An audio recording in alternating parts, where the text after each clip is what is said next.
好，大家好，欢迎来到国际商学院，我是刘建龙。本来今天是要跟大家来讲讲关于服务机构的一些费用的部分，还有一些服务费用的一些事务哈。但是由于有一些同学啊私底下给教授写私信说，能不能提前把这个服务机构的职能来跟大家聊一聊，大概介绍一下，是可以的，所以只是为了担心会耽误大家的时间哈，然后学习整个概述课程。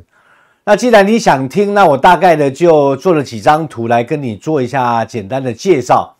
好吧？那详细的部分我们还是留在这个服务机构在进行具体培训的时候，我们再来做整体的详述。好，大家看到这张图哈，这张图是临时做的哈，大概介绍一下。当然，这个上面的所阐述的并不是它的组织架构哈，我先声明一下，不是它的组织架构。那国家的这个服务商的一些职能说明呢，大概就列为几个重点事项哈。第一个是客服中心统一来承担该国家区域的所有客服的职能，同时呢，为中心学院在该国家地区的消费者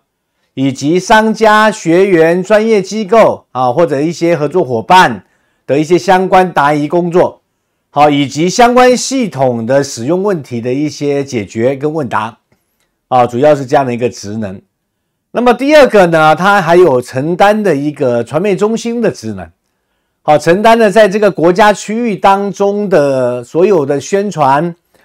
品牌的相关的管理工作，当然也包含了在这个国家地区当中的所有公关管理工作，其中呢也包含了发言人代表中心在该国家区域的发言宣传，包含下达最新的一些技术展示中心的一些管理啦，包含系统呈现跟提交与审核，再来就是新闻上的管理。因为我们有介绍过国家级它还承担的一个责任就是展示中心的责任。那么展示中心呢，展示的都是国际商学院 IT 部门的最新的一些科研的成果，以及现在目前在我们这个国家地区当中的所有的交易数据，企业的展示数据，以及相关的一些类似于数据中心这样的一个呈现方式，都会放在这一个展示中心当中的。所以这个传媒中心它所要承担的责任还是比较重的。当然也包括了相应的这一些宣传工作，包含它底下的这个城市服务商，或者是专员，或者是企业家，或者是专业机构，它有一些需要来中心上面平台上展示的，来秀一把它自己的，像这种的所有的内容的审查也会放在传媒中心当中，好吧？当然这个只是取个大概的意思，让大家知道它的职能，并不代表它的这个它的整个组织架构这个我要先声明一下。好，再来就是教育中心顾名思义，教育中心将成为国际商学院在这个国家区域当中的分院的职能，同时兼顾呢所有专员的服务专员的统一培训工作，以及企业的教育培训，还有企业顾问的调度工作，还有一些跟教育有关的这一些相关工作的安排。当然这里也包括了学员的报名机制的管控，以及学员的考试成果以及学员的学习过程当中的一些评比什么的，都会放在教育中心当中。因为教育中心在未来会承担的，除了这个国际商学院的这个教育职能以外，因为我们的这个中心跟商学院最主要的职能就是为了要做企业后盾4个字。既然涉及到了企业顾问那么顾问的这个层面可能会来自不同国家地区的顾问的调度，以及专家学者的调度那么就会由这个教育中心来承担这样的一个职能再来就是机构的服务中心，专家对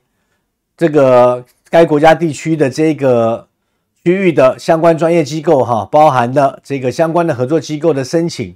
以及管理工作、服务工作，协助所有的专业机构跟企业，包含监察委员会的一些相关的对接。简单来讲，这个机构服务中心它所承担的是一个管理工作，以及对接所有部门的一个相关桥梁，尤其是对外的。因为监察的这个部分呢，它旗下分为2大类，一个叫资产监察，一个叫机构监察。那这2个监察跟审查的审查是什么？是我来评估你合不合格，对吧？监察是审查完了以后，那么我要考虑你这个运营的过程当中，服务的过程当中有没有合规，有没有乱来，合不合格，有没有投诉等等之类的，有没有举报这个都属于监察委员会以后要做的事情。那么要对接这些事务，那当然中间要有一个桥梁机构啊。那这个桥梁机构我们暂时定名字叫机构服务中心吧。事实上在它的组织架构里面可能不叫这个名字，好吧？我大概的就介绍一下它的职能。好，第5个是交易审核中心这个部门旗下呢会有法律事务部门，会有审计事务部门，会有评估鉴定事务部门。它主要涉及的是企业挂牌以后，不是还有一个通证挂牌跟上市退市吗？其实它审查的部分就是配合第三方机构以及监察委员会来审查这所有的通证、上市退市的一些相关事务的对接。除了这些相关工作的协调以外，它还要记录实施整个发售过程当中的一些问题记录它所发生过的一些，比如这个信息披露比如它上退市有没有举报，有没有投诉，交易过程当中有没有违规等等之类的，就是由这个交易审核中心这个交易审核部门吧，因为我们还没有定它的名字暂定就是大概就是它的职能是这样的一个概念，好吧？再来第6个管理中心。管理中心大部分比较偏向于内部机构本身的内部，它旗下设有财务结算部门。这个财务结算部门不单纯只是内部的结算，也包含了它自己本身不结算，先声明它只结算内部的财务体系，但它包含了去对接银行、第三方支付公司以及该国家地区的金融的这个资金监察部门，或者是金融的管理部门，就由这个管理中心来进行对接。由这个部门来进行对接。那第2个部分叫做信息技术部门。信息技术部门主要来管理所有的交易数据、展示数据、流通数据等等的信息数据的一个部门信息数据的一个部门。再来有一个机构的管理部门主要呢来管理内部的所有机构以及外部的合作机构的最终的档案管理，以及最终的评估管理跟豁免的这样的一个管理，好吧？那么这个人事专员部分也是归属于这个管理中心来管的它主要就是管这些会籍党籍不叫党籍啦，就是会籍或者机构的这个存在等等之类，都是由这个管理中心来管。所以管理中心大部分它比较偏向于后勤部门，而不偏向于在前线的这一些执行部门。所以它的前跟后的执行部门，它还是分得比较清楚的，好不好？好，接着我们来看一下程式服务商的部分。程式服务商它就是属于一个职能部门的，属于一个执行部门的基本上也是6大块了主要是专员的管理，因为国家级服务商的人事管理跟专员管理的部分，它不涉及到执行不涉及到履行，它只是管理它的档案跟合格不合格类似这样的一个考核结果的最终评判机构那么程式服务商不一样，它是直接管理的所以这个程式的这个服务机构呢，是经国家服务机构考试通过的所有的专员的实际管理工作，其中包含它的考核、它的业务量审理、它的业务对接跟管理的调配等等的，都是由程式服务商来执行的，好吧？再来就是业务上的管理配合国家服务商，因为我们再强调一次国家级服务商是不做业务的，它只是管理大方向的管理跟整体的这个 support 上面的管理，就资源上面的管理那么业务管理部分呢，它是配合国家服务商来统一管理调度相关业务工作。其中呢，包括了对接相关专业机构、相关专家、相关企业、相关消费者的所有的服务工作，也就是落地化的所有服务工作，都是由城市级别的服务商来进行承担责任的。再来，市场上的管理主要是配合国家级的服务商的市场管理规范来进行市场监督以及相关的宣传管理工作都是由这个城市级服务商的市场管理部门来进行管理的。好，第4点，结算管理，配合国家级服务商统计所有该城市的交易结算情况的真实数据，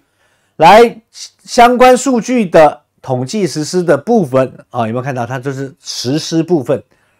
实施部分、执行部分它是属于执行部门，不属于管理职能部门，好吧？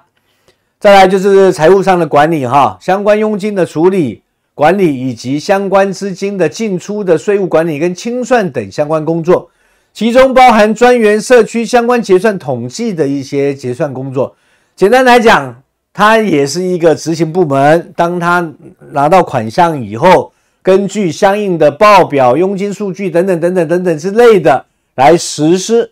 所有资金的调配跟分配。当然所有的税务结构部分也是由这里来具体的进行实施的再来，教育管理工作协助不定期的内部以及外部的教育工作，其中包括配合国家级服务商对于企业的内训、公开课程、顾问实施调度、安排等相关工作，这个是非常重要，因为可能每一个国家地区会调度不同国家地区的一些专家学者来到这个国家地区。所以呢，所有的课程、所有的企业内训、外训、公开课等等之类的，都会由这个教育管理部门来进行实施工作。包含接送机啦，包含这个食宿的安排啦，包含交通的安排啦，等等之类的，就是由城市级服务商的教育管理部门来进行具体的实施管理。好，我们来看一下社区的部分社区其实就很简单。社区其实你把它想象为一个窗口，无数个窗口。这里讲的社区并不是说某一个小区这样的一个类型的社区，它是城市级别以下的一个区域级别的所以区域级别当中可能会有无数个社区服务窗口，而这些无数个社区服务窗口都是由社区服务商来进行管理的。它的主要职能呢，首先第一是直接面对企业的所有服务的申请工作，或者是管理工作、技术工作或者是更细一点就是 VR 的拍摄工作视频的拍摄工作以及它的商品上传下载的相关工作都是很杂的或者是有一些消费者在购物上面、投资上面有一些相关疑难杂症的现场处理工作等等，都是由社区服务窗口来执行的。另外的主要的职能部分，因为在后续通证流通以后会涉及到 POS 机，涉及到结算，涉及到跟第三方公司合作的数据对接以及结算佣金跟所有的这个买卖交易手续费的结算等等之类的，都会由这个社区服务商来进行服务的，包含以后的服务这个商家的签约，包含以后的 POS 机发放，包含以后的这个商家里面的商品上传等等这个小服务类的，都是由社区服务商来统一调度所有的专员来进行这个相关的比较细化的一些相关的工作。好了，我们用短短的10分钟左右呢，把整个这个从国家服务商一直到我们的城市服务商，一直到我们的社区服务商，都完整的大概的讲了一遍。好，可能还有一些比较细的没有办法讲到的是，我们会放在相应不同的服务商的培训课程当中再来进行落地化的统一培训，好不好？好，那今天的课程我们就讲到这里了。关于整个服务机构职能的一些相关部分都讲到这里，我们下一堂课再见拜拜。